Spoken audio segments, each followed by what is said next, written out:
Hello, everybody. Welcome back to 366 Days of Hope. My name is Pearl, and I'm here to share our next topic. How do I know I'm ready for marriage? I think this is a question that a lot of people ask, like obviously before they get married. And I know this is the question I had also asked myself before I got married. But one of the things I felt like I considered was what I was willing to sacrifice for the person I was going to be married to. And I think that's really the crux of marriage, is that it is about sacrifice. It's about constantly, daily, like not living for yourself, you're living for somebody else. And this is hard for people who are very goal oriented, who are very much chasing their dreams in terms of like their careers or their even financial goals, whatever that might be. But when you are in a relationship, you have to think of what are you willing to give up for the other person. So here's a good example. When I was engaged, I know my parents' concern was me going into the military. And also because when I was planning on being a Marine Corps officer, that was one of like the big issues. Was my husband and I, we had totally different like goals in life. I was very goal oriented, and I was so adamant to going a specific way. But then I remember my junior year, after having a real huge conversion with God, and God kept closing the door, and he'd closed the door multiple times actually.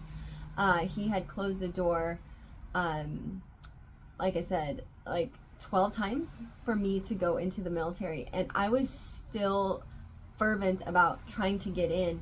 But eventually, like my junior year, like I said, like God really just changed everything for me, and I had a point of surrender, at a point of like sacrificing everything basically for God's will. And I know that's really hard as a Christian, especially when you've worked so hard towards something for a really long time. And I had worked towards that goal for years. And I had wondered, okay, well, why is it that I trained so hard for something and it just didn't come to fruition? And why it was that my faith completely changed that. And, you know, to be perfectly honest, I think it's important for us to really consider that our faith has to be the central point of everything that we do. And it's the principle that you live by. And if you can't give up and aren't willing to sacrifice for God, it's going to be really hard for you to sacrifice for your spouse, because there's going to be a lot of selfishness involved in that. And that's how basically you ask yourself, am I ready to be in a marriage relationship? Am I willing to sacrifice for my family? Am I willing to, like a good example, are you willing to uproot yourself to another country if your spouse ends up getting a call there? I remember that happened. And again, I was willing to ask God for his will. And my husband basically asked me if I wanted to go to South Korea, and my first reaction was no, I would not want to go, because I thought I had just landed my job that I wanted to go into. And but God had other plans, and I was willing to surrender it and say, okay, God, like if you really want us to go to South Korea, then you're just going to have to open the doors. Help me to trust in you, and help change my heart if that's not, you know I don't want to go, but if you want me to go, I'm willing. And that changed the trajectory of like my entire, life in my 20s. It allowed me to travel, in Asia. Like I would have never imagined my life traveling in Asia and experiencing the things that I did, if I hadn't just been open and being willing to sacrifice and being willing to say, you know what, not my will, but thine. And I had to do that for my husband. My husband really wanted to go, and he felt called to go, so I ended up going with him.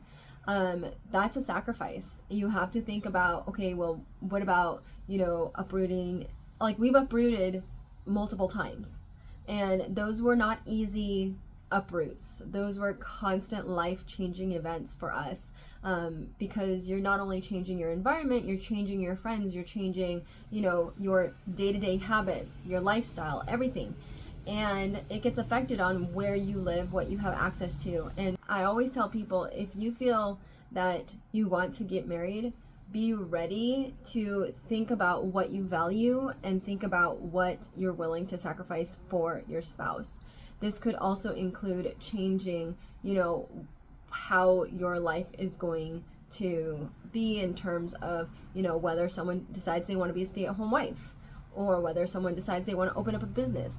What things are you willing to sacrifice? Are you willing to open up and believe in the other person to strive for their goals and to put your dreams on the back burner or your family's dreams on the back burner? Like, those are things that you have to consider before you get married. And I say talk about it. I don't think these were things I personally talked about either, because I don't think I knew or saw that was the way that my life was going to go, but it did. And so this is something that I highly encourage people to consider when you're looking at whether you're ready for marriage or not. So I hope that just kind of gives you an idea of the challenges of marriage, but I hope that it also spurs you to realize that the person that you choose will be the most important choice you'll ever make, because you can have a phenomenal marriage with the person that you are with, depending on if it's a give or take and if the other person is willing to, work with you and grow with you in the process. Well, guys, I hope that helps. And with that said, may you live, thrive, and be healthy, and may you continue to have healthy relationships. Take care. Bye.